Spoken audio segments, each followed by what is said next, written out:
Full toss বল বলে মারতে পারছো তাই? বল ফিল্ডেই বল করে দিলাম, তাই একজন ওই হাফ বল যখন করতেছে আমি আজকে ওভারে দুটো কুইন্টি ইন্ডিকে 6 মারতেছে। এবার যে স্পিন বল করেছি দ্বিতীয় বলে আউট হয়েছে।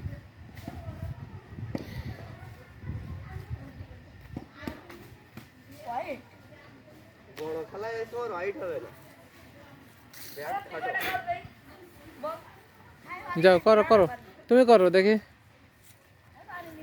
তো বোলিং এরও ভিডিও করবো এবার। মামুন একটা বল মারতে দাও ওর।